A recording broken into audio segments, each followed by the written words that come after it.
తన తండ్రి సాధించలేకపోయిన కలను దాదాపు 50 ఏళ్ల తర్వాత నిజం చేసింది. పూర్తి వివరాలు ఈ వీడియోలో చూద్దాం.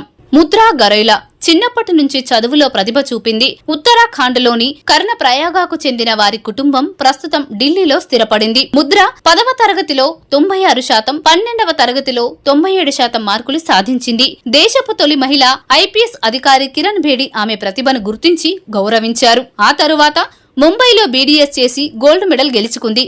ఎండీఎస్ కూడా మొదలుపెట్టింది. అయితే ఆమె తండ్రి అరుణ్ గైరోలా 1973లో యూపీఎస్సీ రాసి తక్కువ మార్కుల తేడాతో ఎంపిక కాలేదు. ఆ కలను నిజం చేయడం తన బాధ్యతగా భావించిన ముద్ర ఎండీఎస్ వదిలి యూపీఎస్సీ ప్రిపరేషన్ కి పూర్తిగా అంకితమైంది. 2018 నుంచి వరుసగా పరీక్షలు రాసినా మొదట విజయవంతం కాలేదు. 2021లో 165వ ర్యాంక్ సాధించి ఐపీఎస్ గా ఎంపికైంది. కానీ ఆమె లక్ష్యం ఐపీఎస్ కాదు, తండ్రి కల అయిన ఐఏఎస్ కావడం. అందుకే 2022లో మరోసారి యూపీఎస్సీ రాసి 53వ ర్యాంక్ సాధించింది. ఈ విజయంతో 1973లో తండ్రి సాధించలేకపోయిన కలను నెరవేర్చింది. ఒక వైద్య విద్యార్థిని తన కెరీర్ ను పక్కన పెట్టి తండ్రి కోసం పోరాడి చివరికి ఐఏఎస్ గా అవతరించడం గొప్ప విషయం. ముద్రా గరైలా కథ మనకు కలలు నిజమవ్వడానికి పట్టుదల, త్యాగం, ప్రేమ ఎంతో ముఖ్యమో గుర్తు చేస్తుంది.